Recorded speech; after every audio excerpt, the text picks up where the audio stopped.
Welcome to Pod Save the World. I'm Tommy Vietor. I'm Ben Rhodes. Don't smile at me that way. I'm smiling over here. This is one of the best days of my life in the last 25 years. You hurt Jason Tatum. We did not hurt Jason Tatum. Tore his Achilles. It was dirty pool. No, it wasn't. It was fine. It's a terrible injury, though. Yeah, I felt bad. It was like one of the greatest second halves of. I felt bad mainly because you want to beat the team full strength. Cocky. That's where we were at by the fourth quarter. I also like Jason Tatum. I feel like he's gotten kind of a bad rap. But he catches a lot of shit. People say he doesn't have aura. They think he sometimes doesn't seem like he wants the ball at the end of games. Maybe we jack up too many threes. All of that, there have been times when it's true, but also he won an NBA final. He did. Now he played very well. He's no Jalen Brunson, who wants the ball in every clutch situation and tends to hit those shots. But we're still rooting for him. We wish him the best. Can I just? I want you to know who you're hurting with this. This is an amazing clip I saw released on Twitter, Ben. This is a guy named Frank Murray, president of the Ironworkers Local 7. He's talking about Kilmar Abrego Garcia. Listen to this, man. Listen to your hurting. Who you're hurting. It's time for us to stand up for our brother Kilmar and for all the people that have been unjustly deported. Bring our brother Kilmar home. My name is Frank Murray. I'm the president of Local 7 Ironworkers here in Boston. That is the best Boston accent I've ever heard. I don't know Frank Murray, but I love him. It's better than Matt Damon and Ben Affleck in Good Will Hunting. He's wearing a Sox hat in this video, too. Of course he is. I just sit at home watching clips of drunk Knicks fans on 7th Avenue screaming after bing games. bong. Yeah, so that's basically what I do at night these days. Okay. Well, we got different things going on. Yeah. But we have a great show today. We do have a great show. We're going to talk a lot about President Trump's first foreign trip. He's in Saudi Arabia. He's going to Qatar. He's going to the UAE. There's a big announcement, some big news on Syria policy that we're going to dig into, Ben. Mm-hmm. We're going to talk about how the future of AI policy kind of looms large in the background of this trip. We'll, of course, talk about corruption. We're also going to cover what this trip tells us about Trump's relationship with Israeli Prime Minister Bibi Netanyahu and the latest news on the Iran nuclear talks. Then we're going to talk about why Trump caved to China in the trade war, what scared the administration into getting involved in diplomacy with India and Pakistan to stop the fighting there. Hope for a possible meeting between Ukrainian President Volodymyr Zelensky and President Putin this week. That would be big. We'll see, yeah. Yeah, we'll see. We'll talk about the new Pope, what he means for America and the world, how our immigration policy here in the U.S. somehow got more racist. And then you're going to hear my interview with Connecticut Senator Chris Murphy about the historic corruption happening in plain sight during Trump's trip, what it means for U.S. foreign policy, and what Congress can do about it. Chris Murphy always brings the takes. He does bring with the takes. Lethal efficiency. I also, it was a tight interview. I love that from him. It was like 19 minutes. I do appreciate, though, that he was saying, before we started recording, that for a while it seemed hard to get people to pay attention to like the kind of crypto corruption piece. But obviously, when you gift someone a $400 million airplane like Qatar just did, suddenly that although focus on. Again, I'd like to say that this is a beat that we've been on for a while. Oh, yeah, and the reality is, sure, the plane is attention grabbing, but the $2 billion gifted to Jared Kushner, the hundreds of millions of dollars in crypto. I mean, I know you covered this with Chris Murphy, but it's useful that a plane can encapsulate things, but that is kind of the tip of the iceberg here. It's definitely the tip of the iceberg. You do sort of sometimes need an image or an object or a video clip, like John Edwards getting his hair cut or, whatever the kind of political moment might be to focus. Boy, that was a callback. Yeah. That from one, someone who worked for John Edwards. That one hurt. That cut deep. All right, Ben, let's dig into this trip. So this is Trump's first official foreign trip. I say official because he did go to the Pope's funeral, but that doesn't count because it wasn't like what they planned to do first. As we record, Trump is in Saudi Arabia, then he goes to Qatar, and finally the UAE. Listeners may remember that Trump's first foreign trip back in 2017 also started in Saudi Arabia, but then he went on to Israel, went to Italy for another meeting with the Pope. I think the G7 was there, and then to Brussels for NATO meetings. This is just a tour of Gulf monarchies. Yeah, his favorite places on earth. Not a democracy in sight, not a voter in sight. Yeah. And it probably tells you everything you need to know about the way Trump is trying to kind of reorient our foreign policy or realign the United States globally. More on that in a second. So Senator Murphy will get into the bonanza piece. That was kicked off by the Qataris giving Trump a 747-8 that he's going to pretend to use as Air Force One and then take with him after he leaves office. That's the best part. Well, let's just talk about that for a second. I want to get to the Syria piece. But The idea that you could take a plane from a foreign government and use it as Air Force One is so just ludicrous on its face. Like the security considerations alone are just, it's unworkable. It's unfeasible. Yeah, I think that the point of this trip, though, is that the corruption is like a feature, not a bug of the entire Trump administration. And I will give credit where it's due to the Gulf Arabs. They get that. They get it. Right? Like, so they're not pretending. They're not trying to hide the ball here. No. You know, the Saudis writing checks. The Emiratis put, a bunch of money into Trump coin. The Qataris are gifting a plane. They understand exactly who they're dealing with, and so it's hard to hold it against them, when Trump is just essentially making the United States and its foreign policy for sale. And so you have to think of this corruption not as like a few bad actors or not as some side deal. Like this is core to the Trump presidency here. And that's what is on flagrant display. And yeah, Air Force One, it's hard for me to even get my mind around, the security issues, obviously, but also just a sense of it's not the. I mean, I remember I wrote about this in my first book, Tommy. It's not like the plane of an individual; it's the plane of an office. Exactly. I mean, I remember being on Air Force One the first time. And it was like the president's 15 minutes out, the president's 5 minutes out, the president's on board. And then Obama comes on board. They don't say even President Obama. It's like it's the office of the presidency's plane. And then I remember I had to do some remarks. And I went to use this, remember those giant computers that were like nailed down to like a desk in the back? And I booted up and there was a set of remarks on the desktop that were George W. Bush's remarks delivered after Russia invaded Georgia. Oh, wow. And it was a very like... It's probably like the last speech someone edited on the computer, right? It was. 2008. Yeah, because he was at the Olympics. It was summer. It was a very humbling experience because it definitely reminded me that I was like a temporary employee on this plane, that it wasn't mine, obviously. It wasn't even President Obama's, right? And that's kind of missing, obviously, in the Trump conception of the presidency. Yeah, like what is Trump going to uproot the White House, put it on, put it on blocks, actually, roll it away? Probably would if he could, He'll try. It's absurd. It's outrageous. But let's start with the trip because there was a big announcement about Syria policy that Trump made in his speech earlier today in Riyadh. Let's listen. I will be ordering the cessation of sanctions against Syria in order to give them a chance at greatness.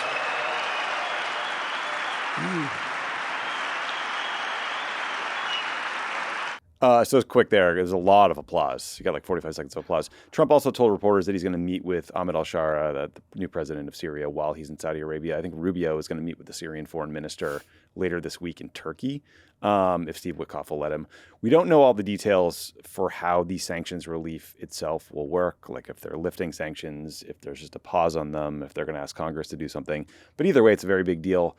We've discussed on the show many times the fact that these sanctions were put in place to punish the Assad regime, and that keeping sanctions on the people who deposed Assad is madness. Yeah. And it was destined to destroy the country or prevent them from getting off their feet economically. So I think Trump deserves a lot of credit for this decision. It was politically difficult to take sanctions off someone who admits he was part of al-Qaeda and ISIS at one point.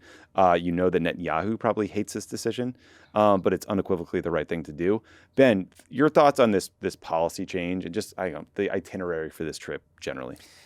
First of all, the applause is interesting because people clapped for about 25 seconds, and then Mohammed bin Salman stood up, and everybody else in the room stood up. I mean, this is a royal court, right? Like everybody's watching, and if that guy stands up, you better get your ass up and applaud. The bone saws so that was interesting, and I think clearly MBS was one of the Arab leaders who was pushing for this decision too. So it kind of further reinforces his clout.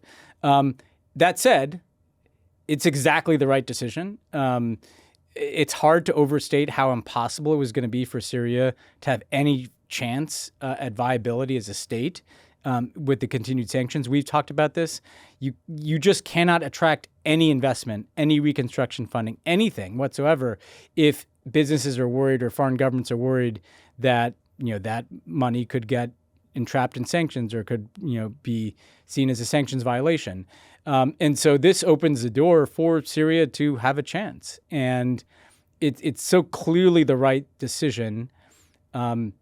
People may start to think that we harp on Joe Biden, but I don't know why Joe Biden didn't do this.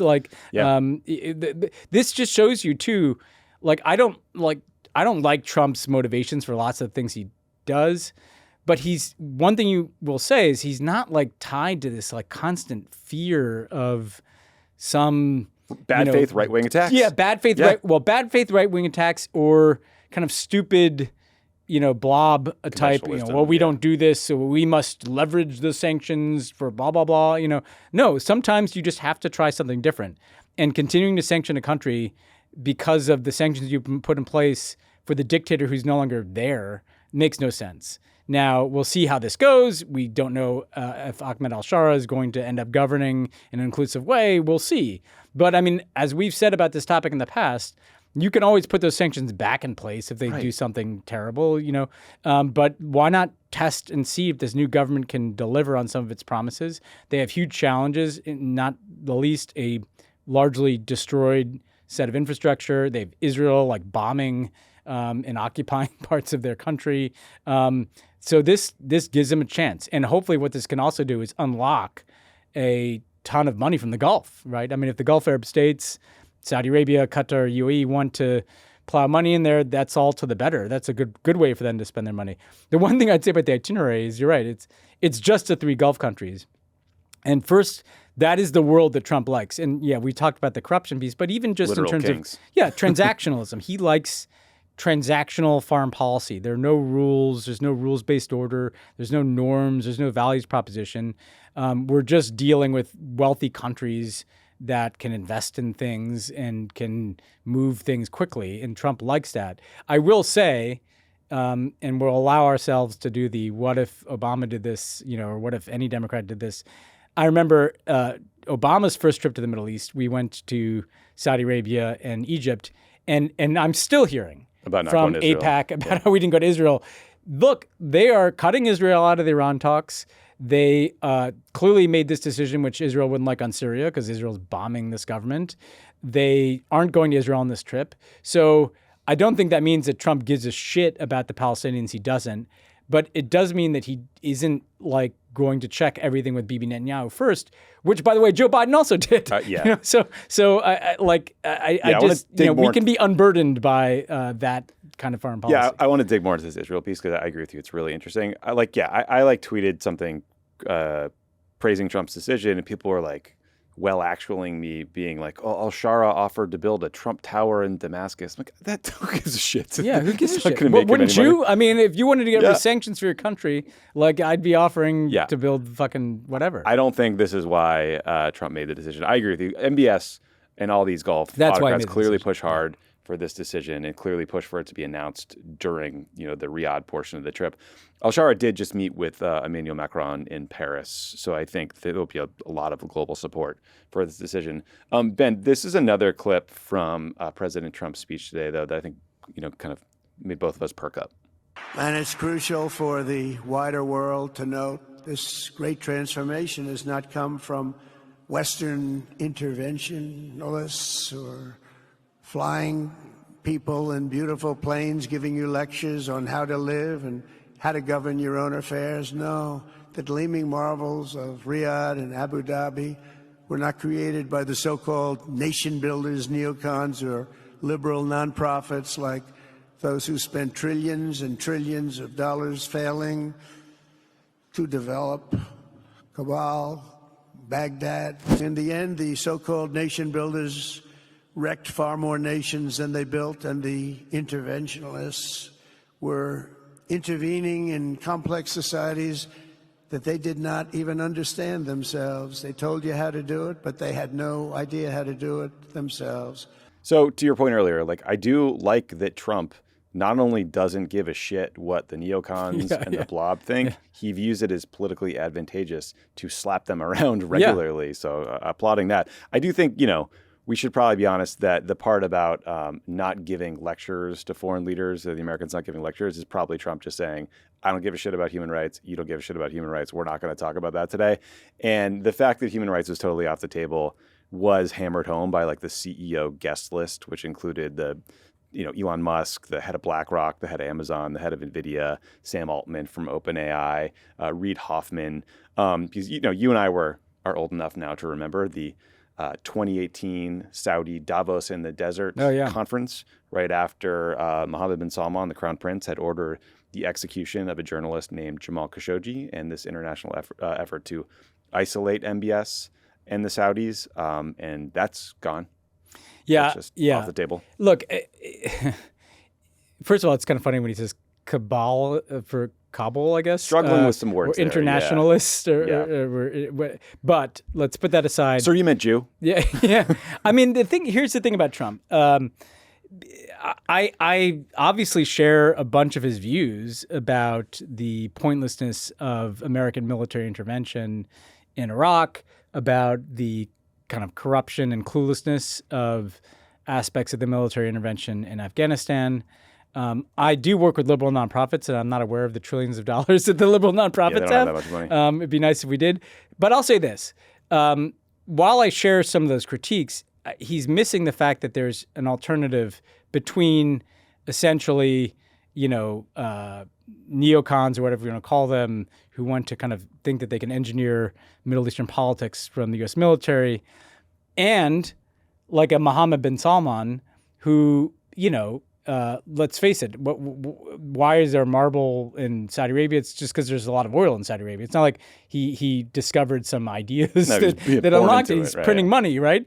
There's a third way, which is like Arab peoples themselves making decisions, not Americans showing up there, and not like just a small number of really rich people making those decisions. And by the way, that doesn't have to look like yours and my exact view of democracy. But what continues to be missing from this is the participation of people in these countries in some fashion, right? It may not be multi-party elections next year, but by any stretch, it's not like the people in Saudi Arabia have a lot of say in what goes on in their lives.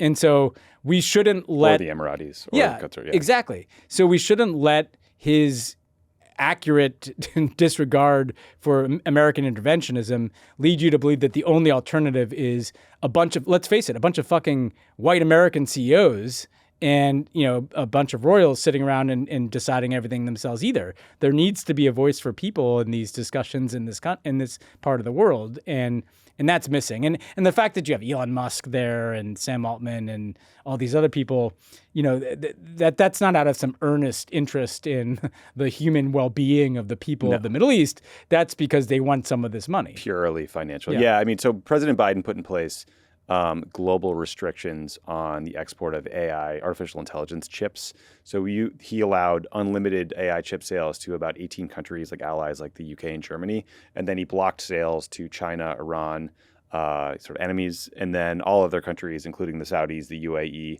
and Qatar, had caps. I believe all those countries want to get rid of those caps. And that's probably the kind of thing you would imagine Donald Trump trading for, say, a nice new airplane. Yes. And look, this is a really interesting issue. And, I've mentioned this before, full disclosure, I've done some work over the years for Microsoft, which is obviously involved in this. But I think there's somewhere in between what Trump is doing and what Biden was doing, right? Which is that Biden was putting like really tight restrictions on the export of any American AI technology. And I actually think that in the long run, that was kind of futile because we saw, in China, right, with DeepSeek, that we put all these restrictions on chips going into China, on technology going into China. And guess what the Chinese did? With a lot less money, right, like a few tens of millions of dollars instead of tens of billions of dollars, they were basically able to take some of the open source models that were released, right? So Facebook released its Llama AI model. So we kind of look at that, reverse engineer it. All you need is a little bit of computing power. You don't need massive GPUs. And lo and behold, they put out a DeepSeek model that is pretty comparable in quality to most of the American AI. So I think it is a futile task to suggest that we're somehow going to build some giant wall around AI because smart people can just figure it out. And when they kind of look at what is already released and what is available. Right. And I frankly think that if we build too high a wall around American AI, then the rest of the world's just going to buy Chinese AI. I truly think that's where this would go. Now, the flip side is you can still try to put some guardrails about how it moves out in the world. Like the first stuff that moves out is the software and then the applications, and then you allow kind of training runs on these models to take place in different places. There's something in between just allowing as many chips and to flow into anywhere in the world and restricting it totally. And I think I land in the middle of that space. Trump, probably because he's getting huge investments from these countries, seems like he's moving the other direction. Yeah, you're a third way guy. Yeah, I'm a third way guy on this one. Yeah. So Ben, you mentioned that Trump is skipping Israel on this trip. That has increased this chatter about a rift potentially between Trump and Israeli Prime Minister Bibi Netanyahu. And as you mentioned, like when you look at some of the recent moves out of the Trump administration, it sort of seems to be the case, right? I mean, there's just the existence of the Iran nuclear talks led by Steve Witkoff is going to piss Bibi Netanyahu off. Witkoff, who is also, he's just like the emissary doing everything around the world. He also reportedly told the families of Israeli hostages that Israel is not willing to end the war and is prolonging the fighting despite there being no security upside, which is unequivocally true, but a tough thing to say. According to BBC, Witkoff orchestrated the release of Adon Alexander, this final American hostage who was released a couple days ago, the final American being held in Gaza. And he did it via a back channel with someone talking directly to Hamas. And I guess the Israelis didn't learn about it until Sunday night. The Axios just reported that the Israelis didn't learn about this from the White House, but from their intelligence services. Yeah, my guess is Qatar might have been that. My guess, too. I don't know, but I mean, yes, there's not a lot of addresses you go to. It's not that big of a secret. The Trump ceasefire agreement with the Houthis only requires the Houthis to stop firing at U.S. ships, not at Israel. There's talk of cutting a civilian nuclear deal with the Saudis outside of an agreement to normalize relations with Israel. There's some MAGA Republican types that are fighting these crazy efforts in Congress to criminalize boycotts of Israel in the United States. So, at the end of the day, these guys are both right-wing autocrats. Like, I'm sure they'll patch things up by hating on some third group somehow. But it is fascinating to watch Trump ice out Netanyahu a bit here. And it does, I don't want to pile on, but it does annoy me that the Biden administration never told Bibi to fuck off, and Trump's doing it over and over again. Yeah. I mean, one Trump advisor described Trump's treatment of Netanyahu as, quote, one notch above the Zelensky meeting. Yeah, and the interesting thing is Netanyahu has nowhere to go, right? Because it's not like he's going to go embrace the Democrats. That's it. Just shows you he has one play to run in American politics, and it's to like the right wing, the Republican Party, and all of a sudden, like Trump is self-interested and doesn't really give a shit. And if you're at like the, Foundation for the Defense of Democracies or one of these kind of right-wing anti-Iran, pro-Israel think tanks, like you don't really know what to do with this, like who are you mad at, right? Because they can't pick a fight with Trump because there's nowhere else for them to go. So it's an interesting dynamic to watch. Again, like at the end of the day, I think what it could get you is like hopefully an Iran deal, which rationally avoids like a major war over the Iranian nuclear program. I don't think it's ever going to lead anywhere good for the Palestinians because I don't think Trump gives a shit about the Palestinians. No. I mean, unless, again, the Arabs decide to push him harder on that. Witkoff met with Netanyahu on Monday. Israel is now sending a delegation to Qatar for negotiations this week. Trump reportedly wants to announce a deal on his trip. I mean, it's not going to happen. And also, Bibi has set a deadline for the end of this week where, he's claiming that he'll have the IDF conduct a ground invasion unless there's a hostage release or some deal is cut. But I just saw a report, Ben, in Al Jazeera that Netanyahu told a bunch of wounded Israeli soldiers that there's, quote, no way Israel will stop the war in Gaza, even if a deal is reached to release the hostages. He said, quote, we'll take them and then we'll go in, but there will be no way we will stop the war, end quote. Yeah, but Israel's going to be like increasingly isolated. I mean, they've already lost global public opinion. I guess I'd say this to some of the kind of people who've been dead enders in supporting Israel's horrific and morally abhorrent and strategically disastrous Gaza policy, and somehow think that, that Trump maybe is good on this issue or something. Mm-hmm. I mean, part of what this shows is the whole focus on anti-Semitism on American campuses as a means of like, quashing these universities and deporting people that you don't like is fucking bullshit. Like Trump doesn't believe that. He's just using that as a vehicle to break universities he doesn't like and to deport brown people, Yep. And so this actually proves what a lie it is that their policies are rooted in some like, across the board embrace of Netanyahu's agenda. No, they embrace it when it's convenient for them, like when they want to deport people in this country. And, they could kind of care less when it comes to some other things Netanyahu is doing. So I just think this is, if you don't see that this is leading towards the wholesale isolation of Israel going forward, you're just not paying attention. Yeah. Also, like for 18 months, anytime you tweet or criticize the Israeli conduct in Gaza, the rejoinder is always, well, if Hamas released the hostages, the war would be over. And now Netanyahu is saying, actually, that's not the case. That's just not the case. It's never been the case. It's never been the case, and it's been so obvious. Yeah, it's been totally obvious. So, Ben, Iran is as always, looming large behind the scenes on this trip, not just because Trump is pissing them off by floating the idea of renaming the Persian Gulf to the Arabian Gulf. Do you support this idea? I don't, but I told you that the stuff. Pentagon used to always call it the Arabian Gulf. Oh, and when we were in the situation meetings, and I'd have to do, but what? So the Pentagon has already decided it's the Arabian Gulf. They didn't do Gulf of America, though. No, that's true. So over the weekend, there were some U.S.-Iran talks in Oman. The results seemed to go very differently depending on who you listen to. Steve Witkoff called them encouraging. The Iranian foreign minister said the conversations were, quote, difficult but useful. Ahead of the talks, here's what Witkoff had to say to Breitbart. The Iranians cannot have a bomb, and they have stated back that they don't want one. So we're going to, for the purposes of this discussion, accept them at their word that that's actually how they feel. If that's how they feel, then their enrichment facilities have to be dismantled. They cannot have centrifuges. They have to blend all of their fuel that they have there, send it to a faraway place. But an enrichment program can never exist in the state of Iran ever again.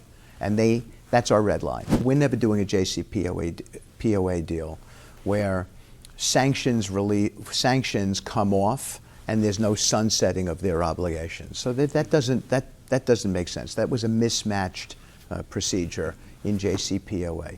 We believe that they cannot have enrichment, they cannot have centrifuges, they cannot have anything that allows them to build a weapon. So the Iranian foreign minister had this to say on Iranian state TV, quote, enrichment is an issue that Iran will not give up and there's no room for compromise on it. However, its dimensions, levels, or amounts might change for a period to allow confidence building. He also said, quote, contradictory positions taken by the U.S. in the media is not acceptable to us as they do not help negotiations.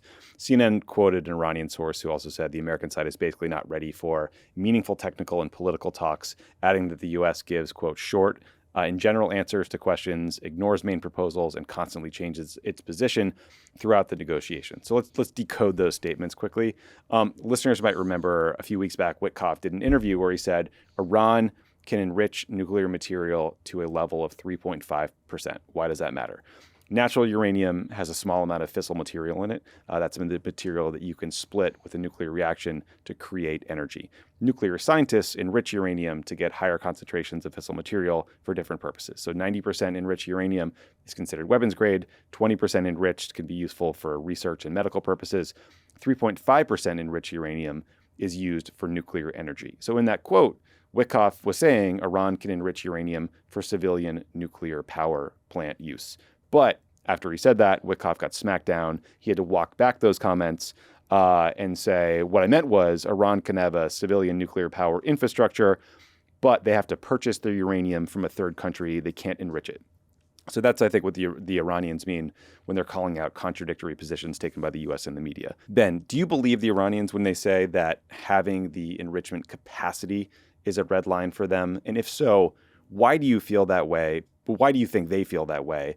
Because you hear like the Marco Rubios of the world argue that no country in the world has an enrichment program without a nuclear weapons program too. You can have a civilian nuclear program and just say purchase enriched uranium from Russia, right, to fuel it. So first of all, I believe the Iranians, having lived through the Iranian negotiations on the nuclear program. First of all, the Breitbart interview is very triggering to me because Breitbart, must have written hundreds of articles. 1 trillion articles. 1 trillion articles just savaging the JCPOA before, during, and after it was concluded. And now they're like just credulously probably sitting there and like kind of regurgitating what Steve Witkoff says. I also hate that he puts this emphasis on like they've committed to never developing a nuclear weapon. That text was in the JCPOA. I know. They never, and that was permanent, by the way. Like it was a permanent commitment I remember. to never build a nuclear weapon. And everybody's like, how can you take Iran at their word? And there's Witkoff being like, and I believe them. You know? He literally said, he sounds almost sweet. Yeah. He's like, they told me this, they and told I believe me, them. it seems like, you know, what are you gonna do? And so I don't know. It drives me fucking nuts. That's first thing. Second thing is, Witkoff has been all over the map because he doesn't know anything about this. Like Ernie Moniz was the Secretary of Energy for the Obama administration, was in the nuclear talks. He's a fucking nuclear physicist. So he could like literally sit down and like understand exactly what he was talking about, these incredibly detailed things. And we've talked about the Witkoff rolls up at these talks with like one guy with him. And now he's got Michael Anton, this kind of like right-wing intellectual running running the technical talks. Like I didn't run the fucking technical talks in the Iran nuclear deal. No. So there's just clearly nobody on the US side who understands this technology. And the Iranians like have a bunch of smart guys who work on nuclear programs who are like showing up to like design. I mean, because this is what I remember about the Iran nuclear negotiations. We were literally designing a nuclear program that we could live with, right? Like what constraints, what could they do, what couldn't they do? These guys are just, you know, they want a deal, so they'd probably be happy with the JCPOA. Like Witkoff and Trump would be happy if they like enriched only at a very low percent, shipped everything out of the fucking country, had this kind of symbolic enrichment capability that is only useful for like medical isotopes or something, like it's totally anodyne, and they can just say they're done with this. And whether it's 5 years, 10 years, JCPOA's toughest restrictions were 10 years, maybe look at 11 years, and they can say it was tougher than Obama. That should be good enough for them. But they're in this bind because all these, you know, people, dumb politics, all their dumb politics, like, oh, we got to say no enrichment. I just don't think the Iranians would accept that. They've invested too much in this program. There's pride involved in it. There's a bit of a hedge involved in it because they've seen the U.S. pull out of these deals in the past. So they don't want to like dismantle their whole program. And that said, that like there are other countries that don't have nuclear weapons that have, like they keep repeating a talking point that's not true. And now, granted, it's countries like, you know, the Netherlands and stuff, but it's just not true that no country with a domestic enrichment capability it also doesn't have a nuclear weapon. It's a big Rubio talking point. He says it all the time. Yeah, J.D. Vance says it too, and it's just it's not true. Now, the reason Iran is an outlier is because they cheated on the nuclear proliferation treaty. They built these enrichment facilities in secret, right, which was pretty suspicious, right? Not good. So I don't know. I think there's a deal on the table for the Trump administration if they're willing to live with some modest Iranian enrichment capability. There's probably a deal that they can say is like in some way tougher than JCPOA, even though it wouldn't really be any different. And frankly, it's just whether or not they're going to like face down their politics with Netanyahu and some right wingers in Congress. Yeah, it's you could tell they want a deal. They just want to get something done. And they just want to get it off the table, you know? Understandably. Yeah. Rightly so. I get it. All right, we're going to take a quick break. But before we do, we want to let you know that Amanda Littman's new book, When We're in Charge, The Next Generation's Guide to Leadership, is out now.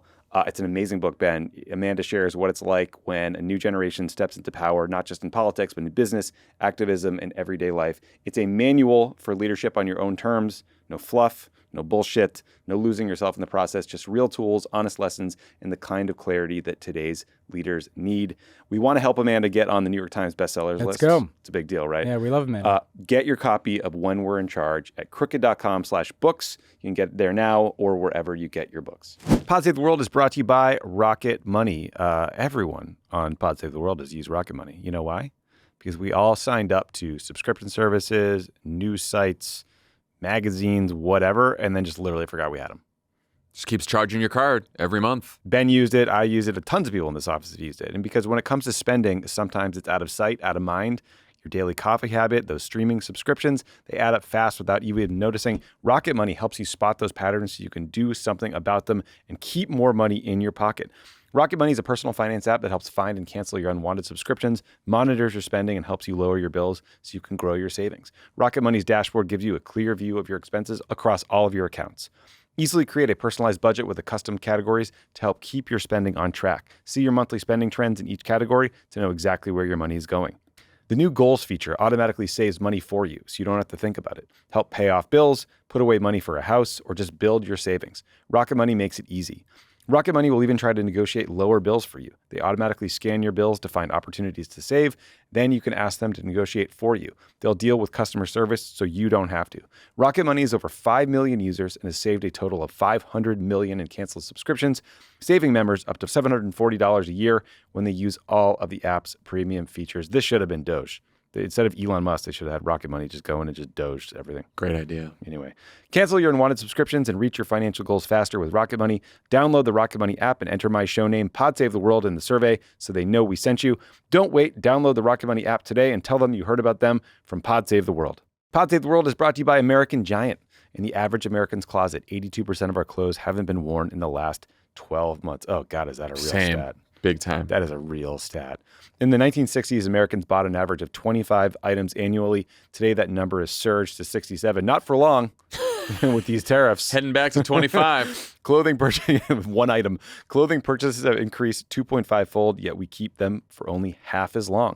American Giant's philosophy is that more isn't necessarily better. They make durable, long-lasting clothes, and they do it responsibly. I have a bunch of American Giant pieces. I have a really comfortable big cozy sweatshirt. I also have some good sweatpants. Like good I have one of sweatpants. those sweatshirts. Sweatshirts are good. Sweatpants really matter. And when you have kids, they got to be durable because you're going to wash them a lot and they're going to pull at them and tear at them, and you need something quality. The mega corporations obsessed with growth are churning out cheap stuff that leaves us all feeling empty. The founders of American Giant were dissatisfied with how clothes are made and saw this as an opportunity to make things better. When you buy from American Giant, you're supporting hardworking people, local communities, and quality clothes. American Giant believes in a new kind of conscious buying because small changes can add up to something big. It all started with the greatest hoodie ever made and now expanded to jeans, t-shirts, and more. Get 20% off your first order when you use the promo code WORLD at American-Giant.com. That's 20% off when you use the code WORLD at American-Giant.com. All right, so listeners of this show know that we've been eagerly watching Trump's flailing tariff announcements and seeming effort to tank the global economy over the last few weeks. There was a big development over the weekend, Ben, during talks between the U.S. and China in Geneva, Switzerland, where both sides agreed to a drastic reduction in tariffs for about 90 days. So the U.S. tariffs on Chinese stuff will go from 145% to 30%. Chinese tariffs on U.S. stuff will go from 125% to 10%.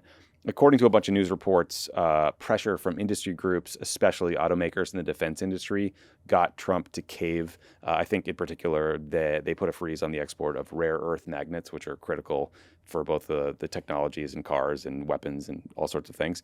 According to the Financial Times, Treasury Secretary Scott Bessent also had a secret meeting with his Chinese counterpart about 3 weeks ago. So I would imagine that kind of plowed the fields that were announced this weekend. So Ben, I guess like in 90 days, Trump could decide to rev things back up and we could be back in a tariff war.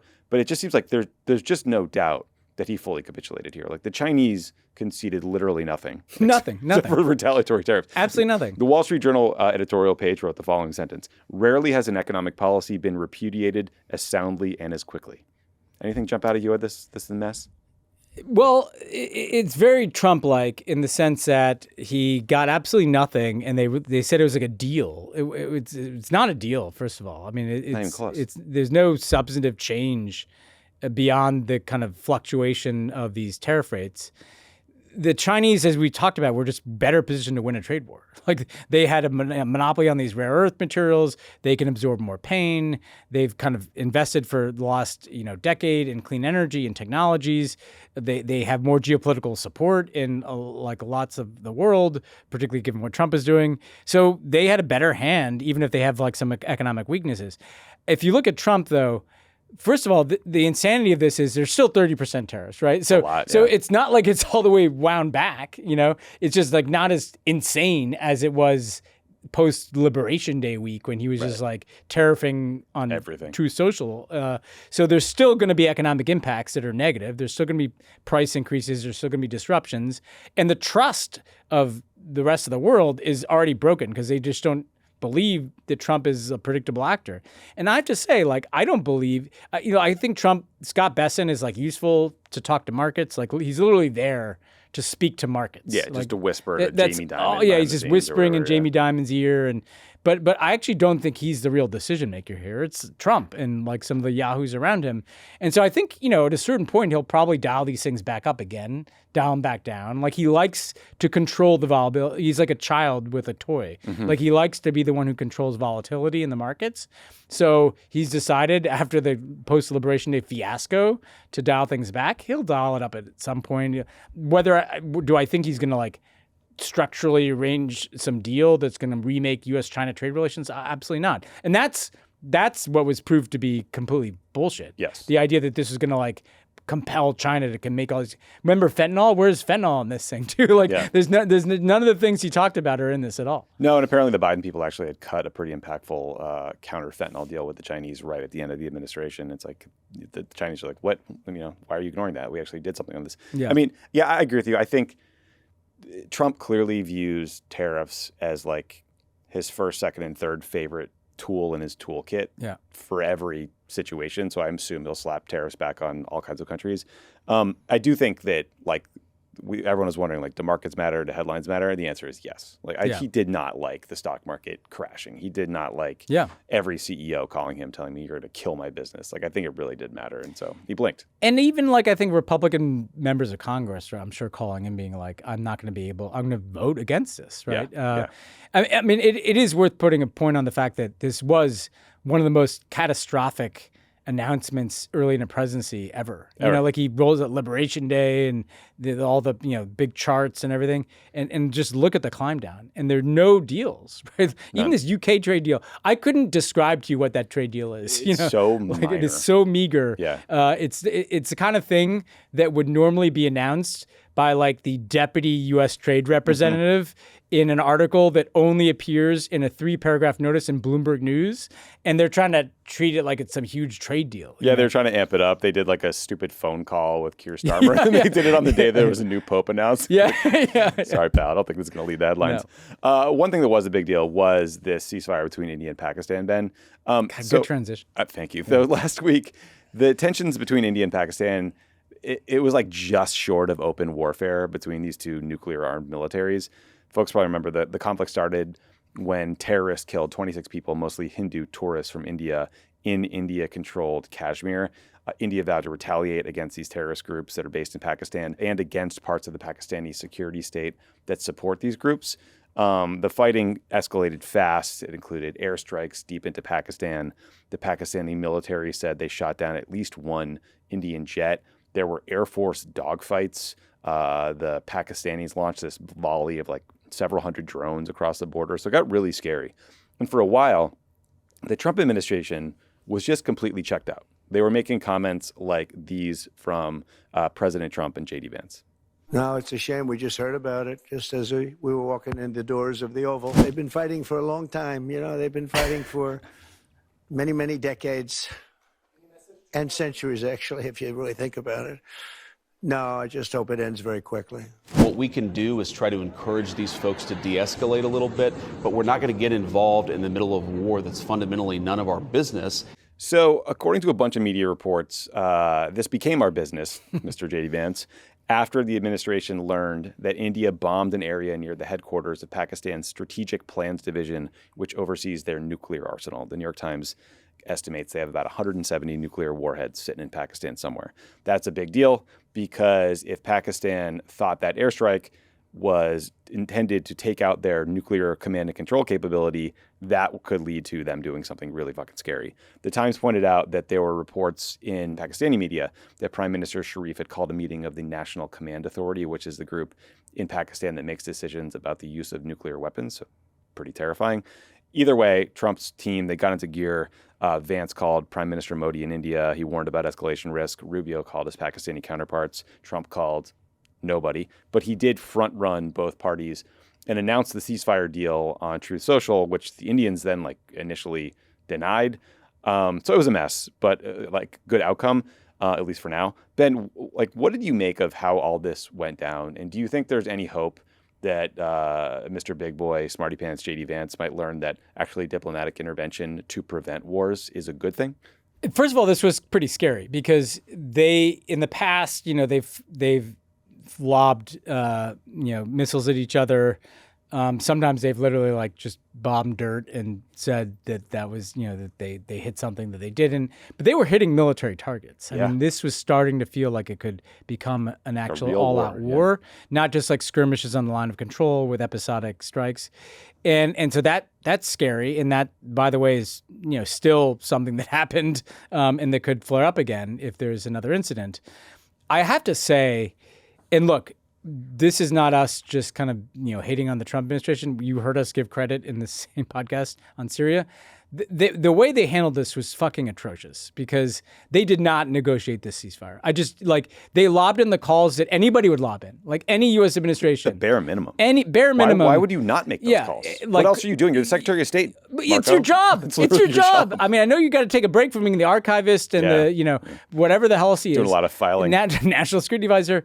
But sure, he's lobbing in calls, and then J.D. Vance, who has this kind of intellectual isolationist worldview, which makes no sense in an actual world where if there's a nuclear exchange between India and Pakistan, the fucking global economy collapses and there's tens of millions of refugees and maybe a nuclear winter over big chunks of the world. So it matters to us. Mm-hmm. And so then these guys, they lob in the pretty routine calls. Trump doesn't even call, right?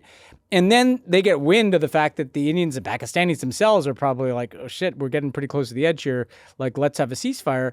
They announce this on Truth Social, clearly without clearing it with it. Because if it was a U.S. brokered ceasefire, we all know what that looks like. Their joint statements all go out simultaneously from the U.S. and India and Pakistan. There's a plan. They're negotiated. Instead, he fucking truths it, and the Indians are like, what the fuck is this? The Indians insist, by the way, that their challenges with Pakistan are a bilateral issue, and it's nobody else's business. Nobody else's business. So Trump announcing that he brokered a ceasefire really pissed them off. So why does that matter?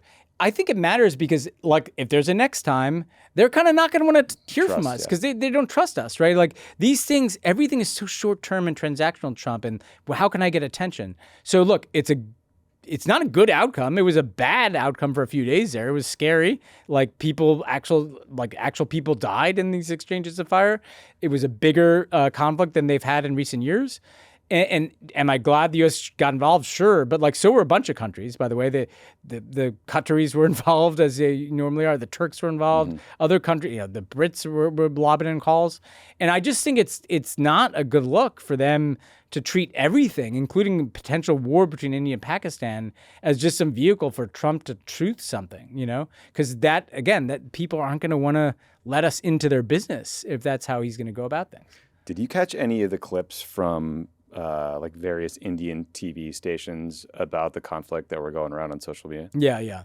Really wild stuff. Indian TV is pretty wild. Man, the amount of the nationalism is getting stoked from just every single corner in both of these countries now. Yeah. And it comes from Modi directly, but it comes from every TV network.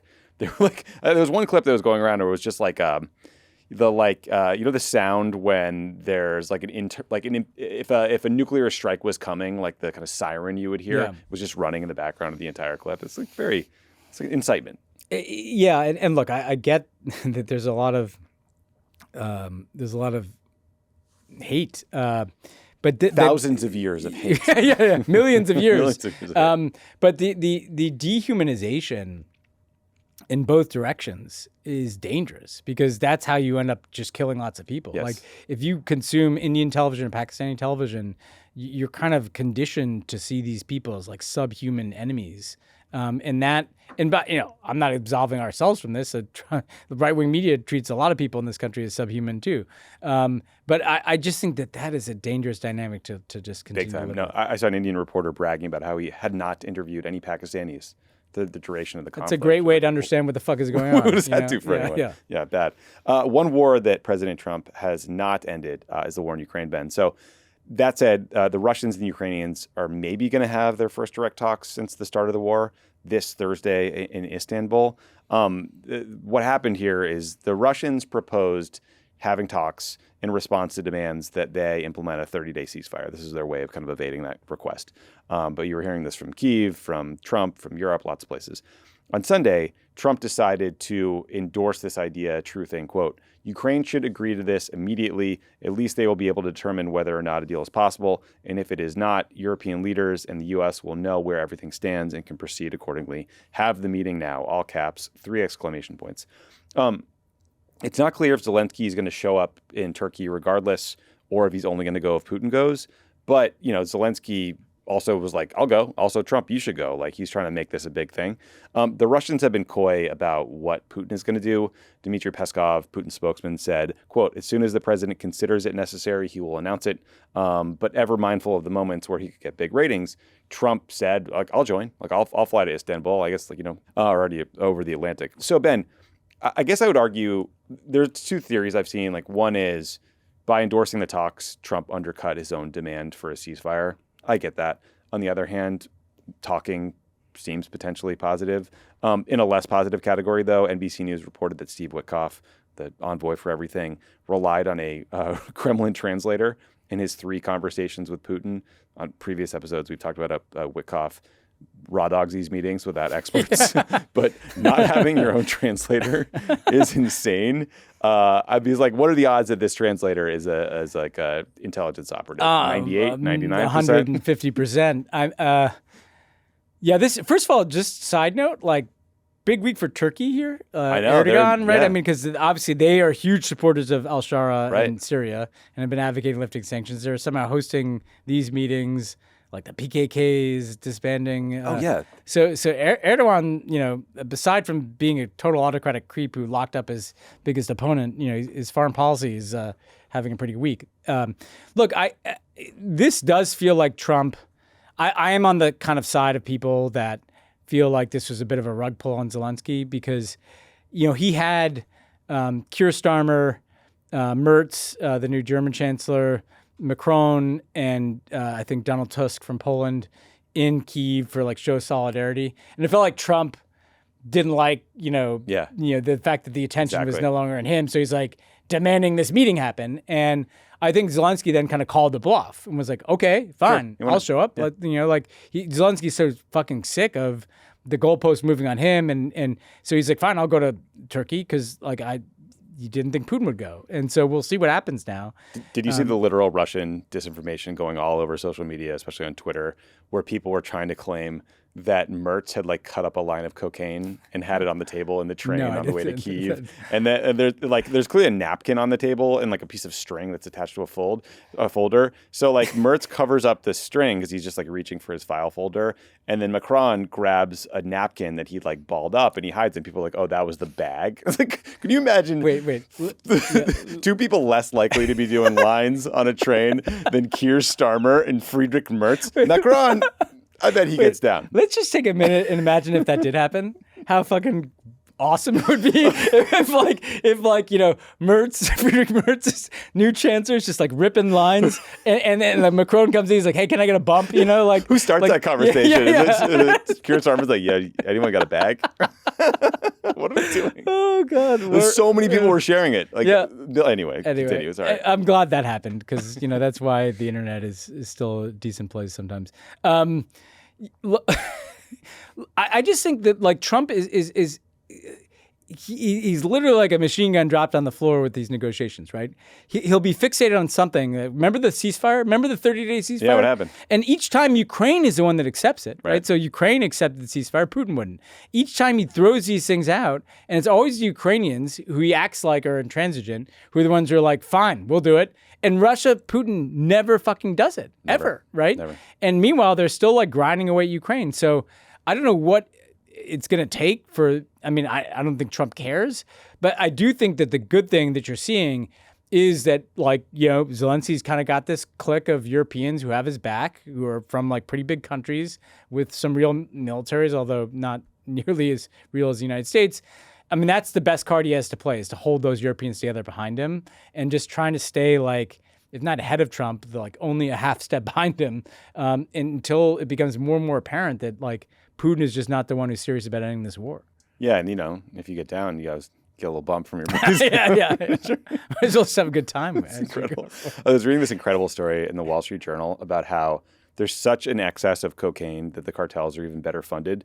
So you know how the cartels have those kind of like DIY submarines they take from, Colombia up around to somewhere else in Central America. They're not fully submerged. They're like mostly submerged with like a little, they're kind of at the waterline. But now they're taking these submarines all the way to Europe.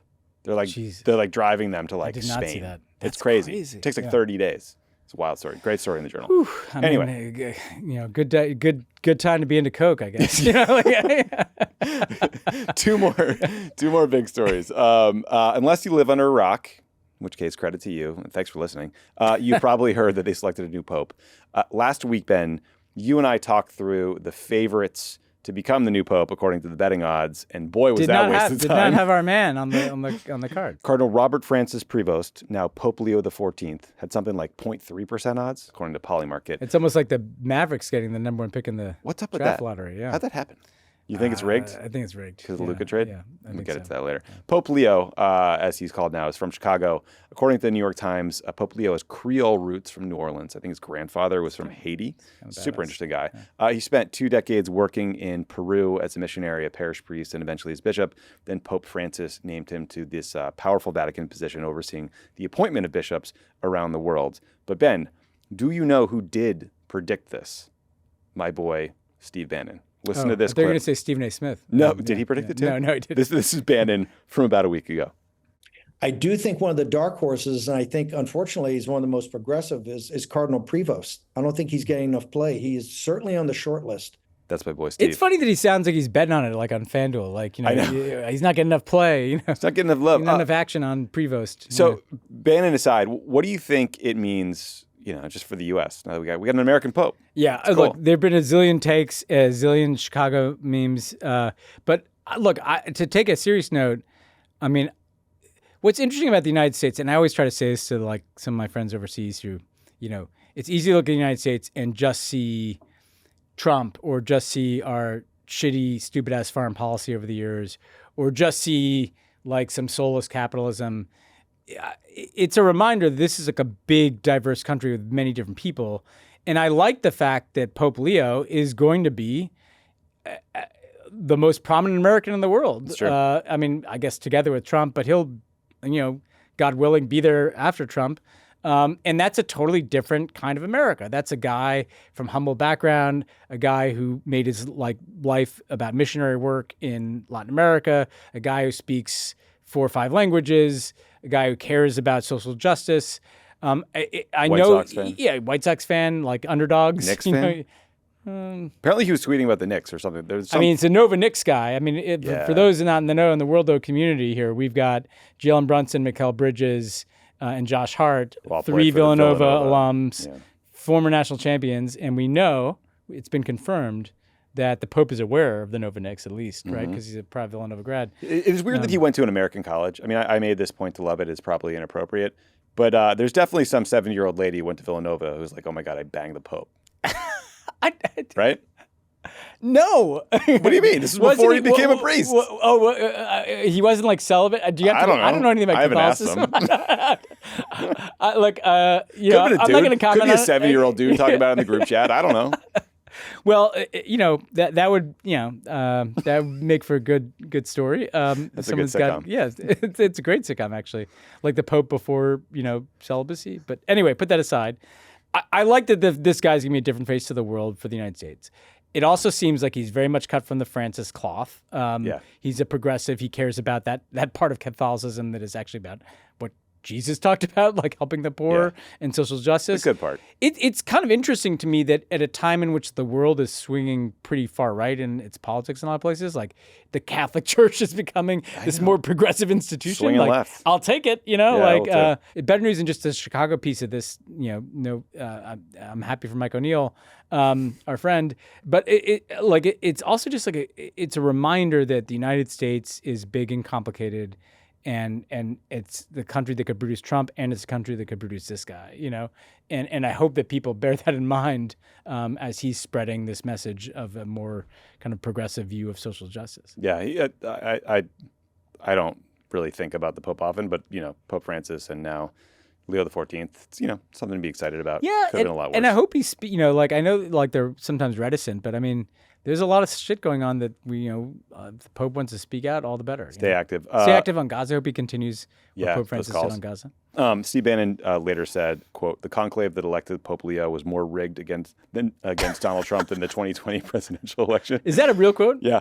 Pope Leo's brother also says he served on the same Navy ship as Steve Bannon, like back in the 80s. Isn't that crazy? What a coincidence. Well, we could make a whole series. We'd start with the Villanova, party scene and on to the Bannon ship. Okay, we'll talk after We'll this. talk about that. The brother did seem to really like his 15 minutes. Yeah, no, he's out there. He's having a good time. Yeah. I forgot to ask Chris Murphy about this, but apparently Pope Leo retweeted Chris Murphy in 2017 It was a tweet about the Las Vegas I shooting. mean, Murph is going to heaven now. Yeah, I it's a mean, big if deal. the Pope retweets you, I think that's your ticket's punched. In the last Pope Leo, that was during the Industrial Revolution in the late 1800s, and he was known as the Pope of the Workers. I did like what the Pope said about it. He chose Leo because the last Pope was a time of like rampant capitalism and inequality, and now so he's thinking about the right things. He's taking on economic issues, social justice. We like him. A good working class, like he's going to stop giving tax breaks to the companies that ship jobs overseas. Oh, deep cut. Okay, final story for us. So, as listeners know, there's been a horrible sea change in immigration policy under Trump.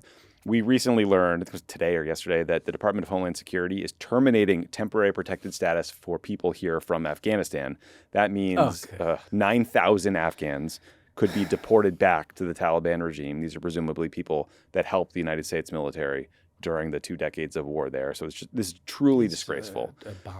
There was a report the administration was planning to send migrants to Libya. Hard to imagine a less safe place. Luckily, a judge blocked that plan. But the administration is having talks with officials in Rwanda about sending migrants from the U.S. there. Thank you, Boris Johnson and the Tory party in the U.K. for that terrible idea. At the same time, the U.S., though, is welcoming, quote unquote, refugees from South Africa, as long as they're white. Here's Trump talking about what's happening in South Africa and why he's welcoming these folks here from earlier this week. But it's a genocide that's taking place that you people don't want to write about. But it's a terrible thing that's taking place. And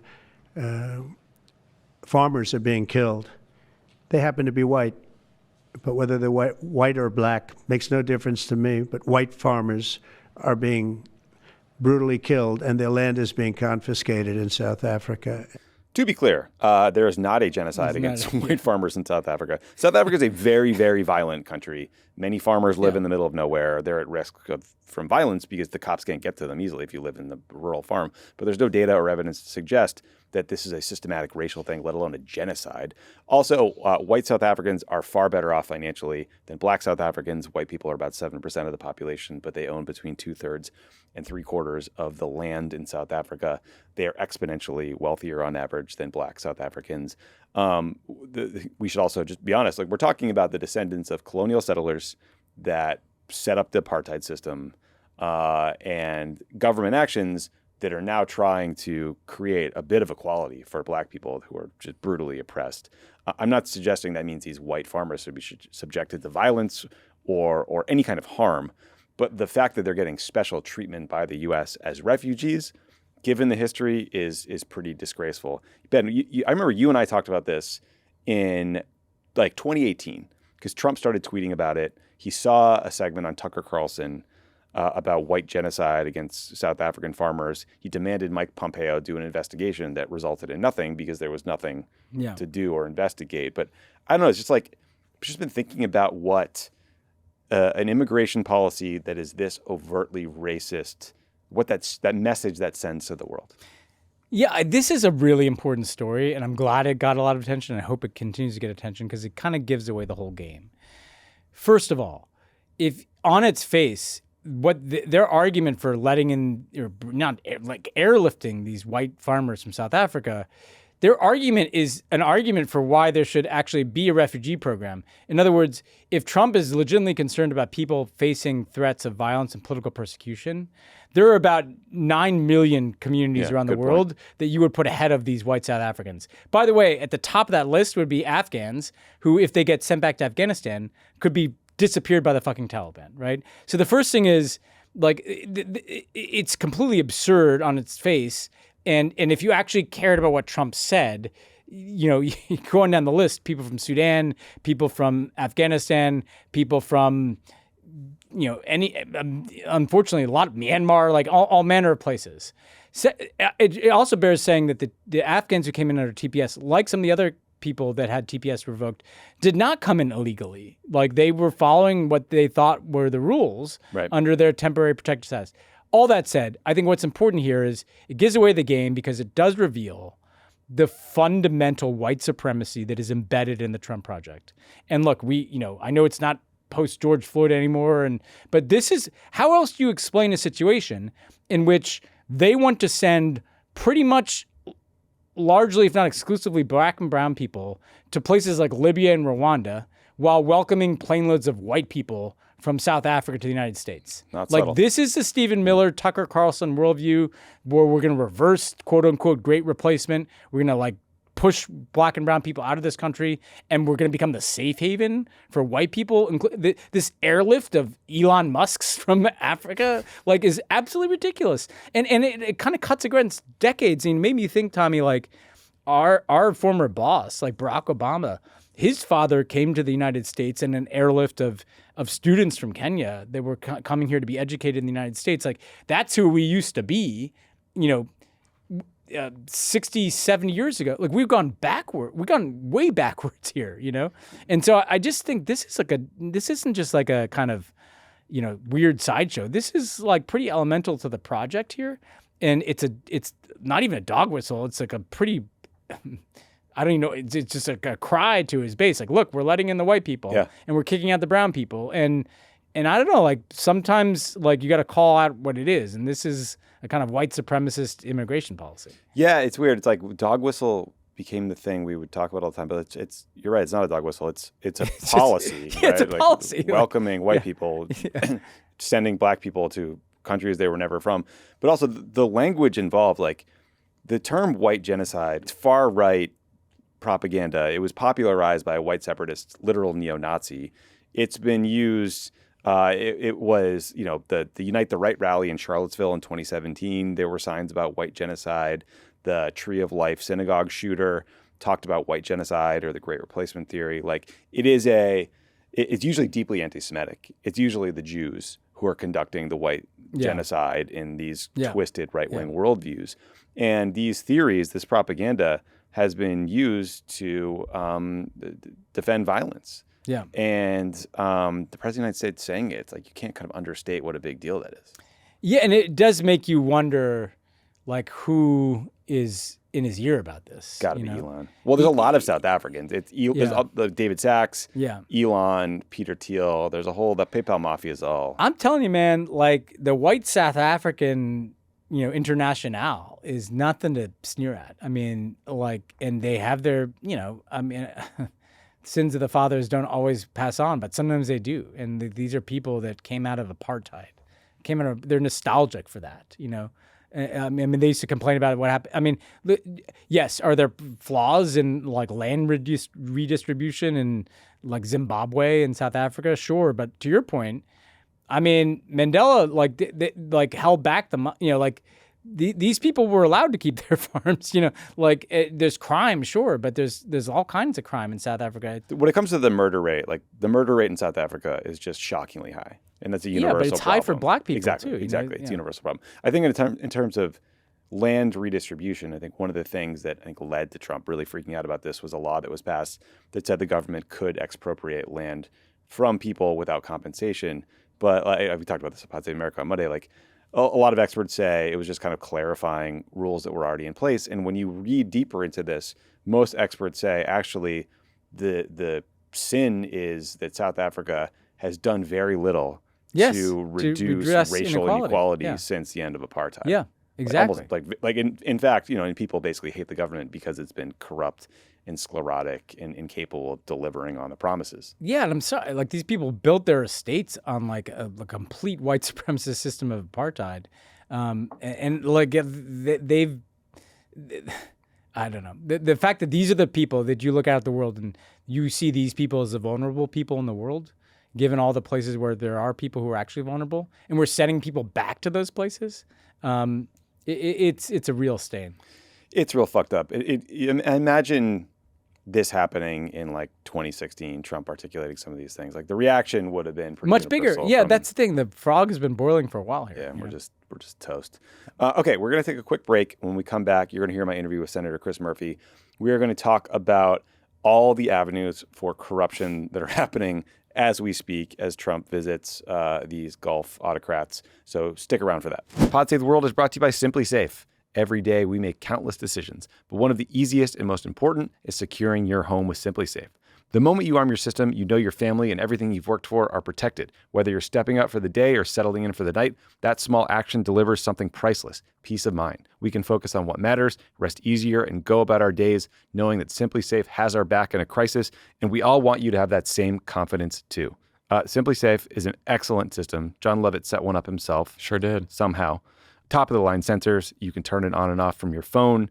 It's easy enough to set up yourself, but it's highly sophisticated technology that will keep your house safe from intruders, from floods, from fires, anything you want.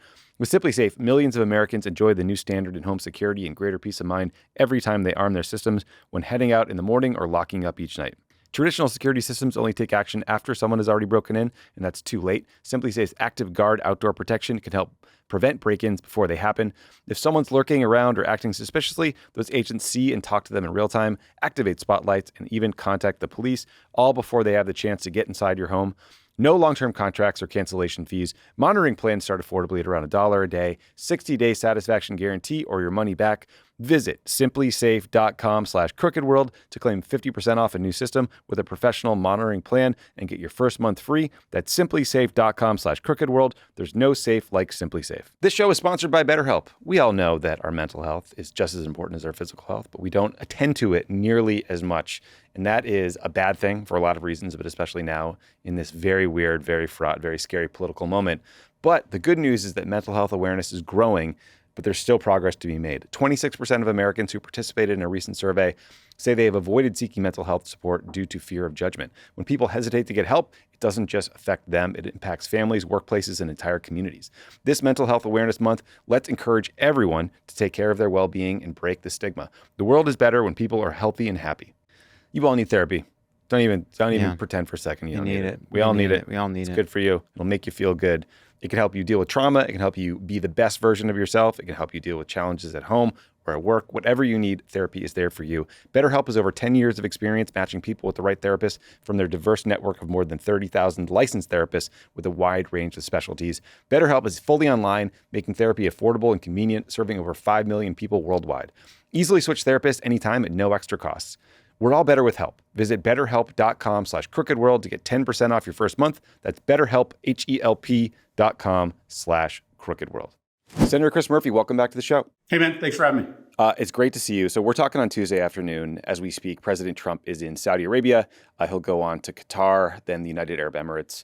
A lot about this trip is unusual, but I really want to talk with you about why it presents a truly unprecedented opportunity for political corruption. Just a few examples for listeners to kind of set the table. Qatar is apparently giving Trump a 747. There's an Emirati-run investment firm that recently announced they will be buying $2 billion worth of a Trump family cryptocurrency for no discernible business reason. Trump's real estate business is working on a luxury golf course in Qatar, residential towers in Saudi Arabia, a new Trump hotel in Dubai. Jared Kushner has gotten a bunch of money from all of these governments. Senator, it's genuinely hard to just keep track of all of this corruption, let alone make sense of it. But what is your sense of what is the other end of the deal? What are these countries getting from Trump in return for these giant favors?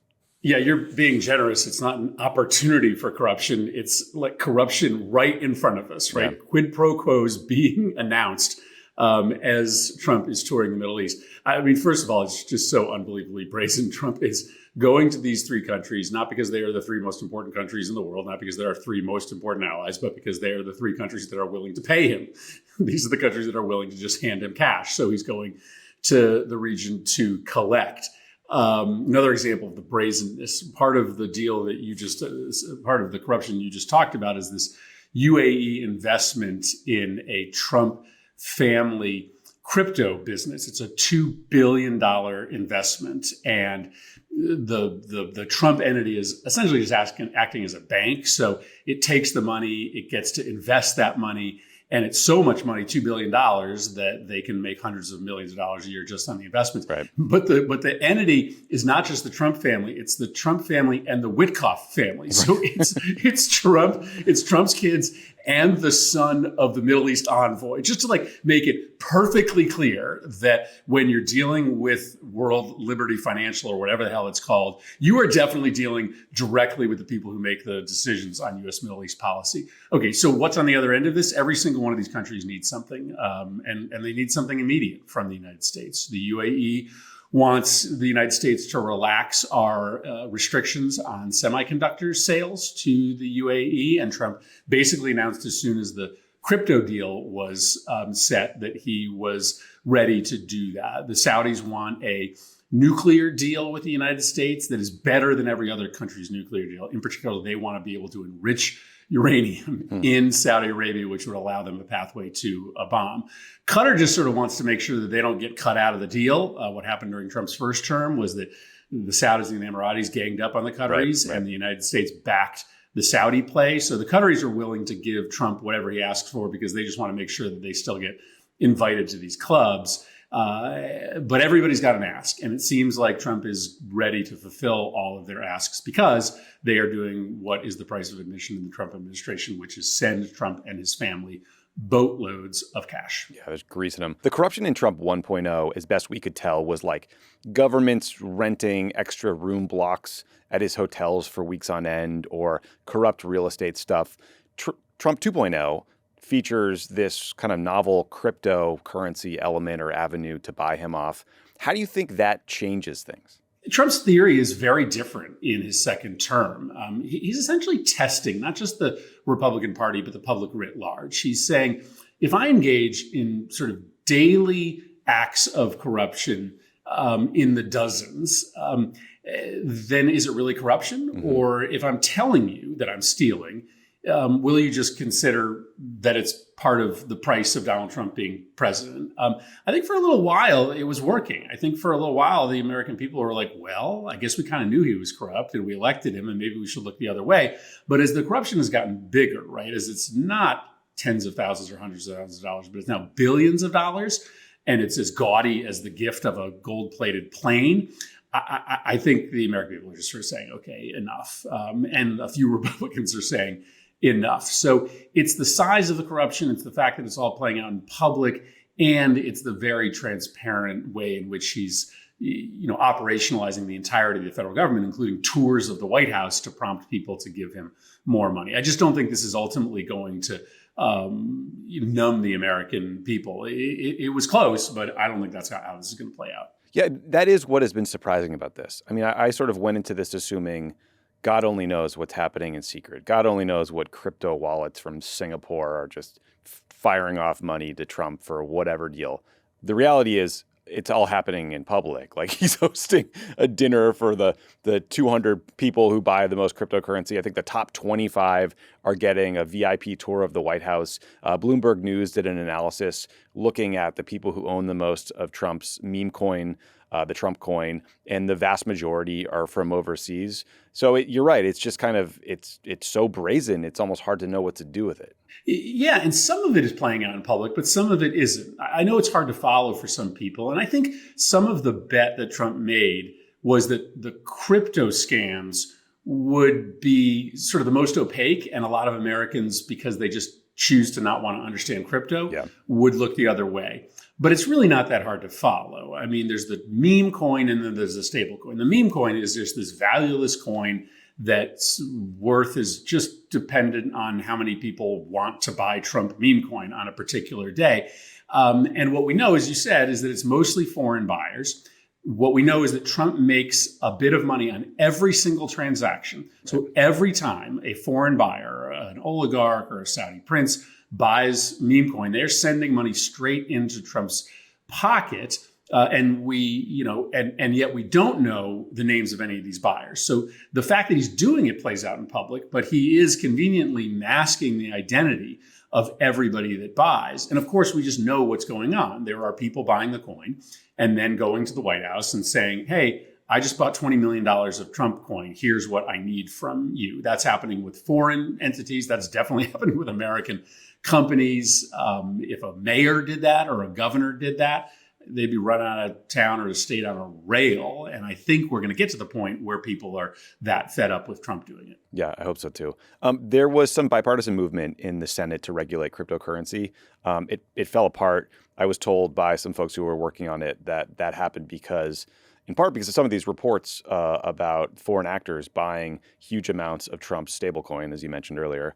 A person involved in those talks also told me that the crypto industry dumping tens, if not hundreds of millions of dollars into elections, in particular Sherrod Brown's defeat in the Ohio Senate race last cycle, loomed very large in the background. How overt is the threat from the crypto industry to lawmakers that they will primary you or defeat you in a general election if you don't do their bidding? And do you have any hope that the Senate can get that crypto bill in a better place?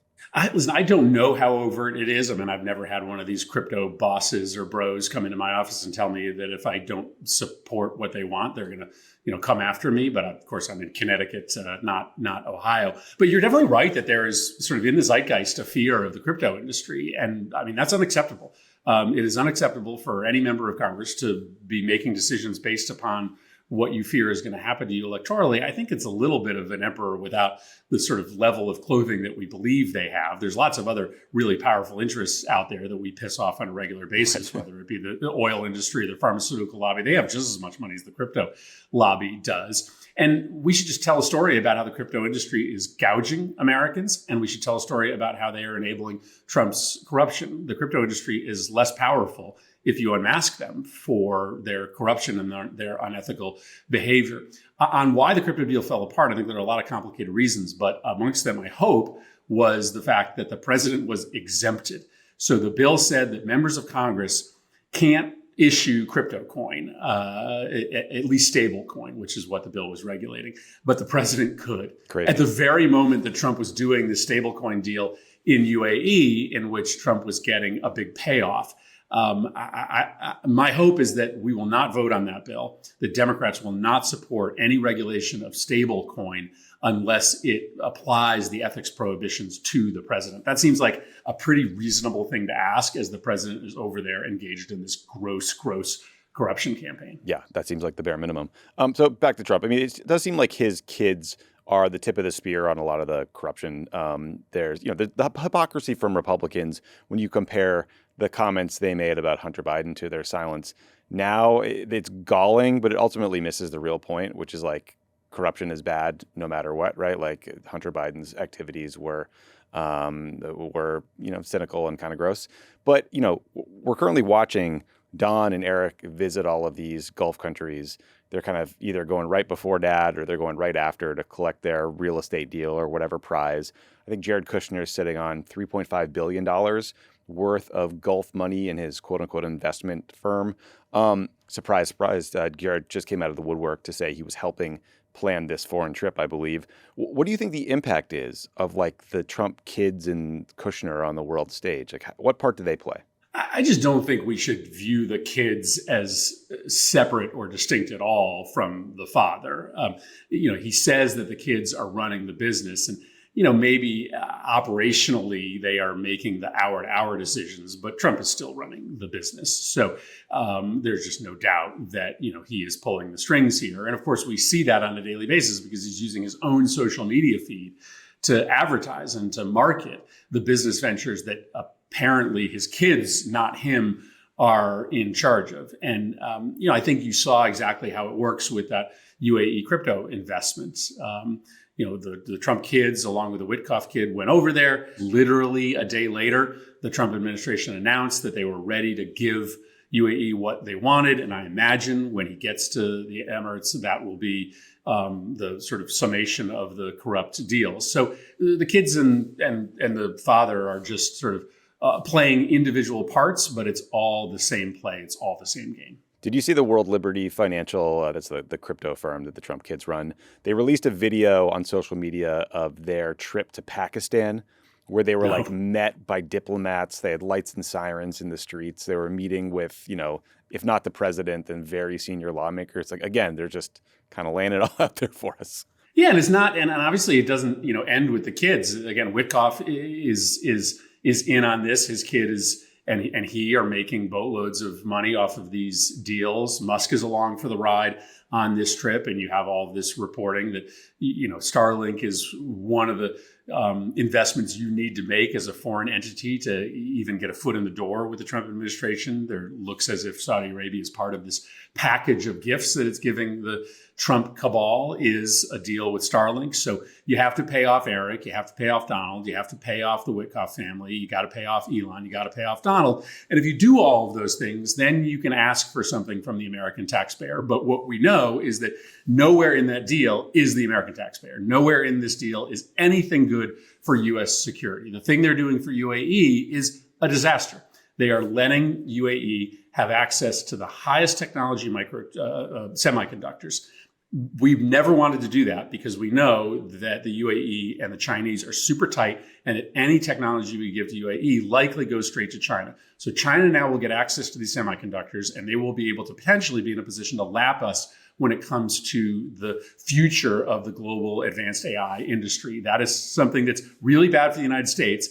But it's going to happen apparently only because the UAE met Donald Trump's price, which looks to be about a $2 billion cash payment into Trump Enterprises. Man, it's amazing. And by the way, the UAE, I know they have a lot of friends in Washington. They have an ambassador who's kind of like out and about often at Cafe Milano, et cetera. But they've also been funding one side of a absolutely brutal civil war in Sudan. They're funding the mercenary group called the RSF. So there's a lot of tough conversations we should be having with the UAE that are not about Donald Trump's pocketbook, and there's just no indication that those are happening. Yeah, and frankly, that we should have been having during Biden's term as well. I mean, we were doing deals with the UAE, not corrupt deals, but we were financing the UAE's defense infrastructure while they were fueling this brutal civil war. So we're going to force a vote. There is a pending sale of arms to the UAE, and there's no doubt that will not be fast-tracked.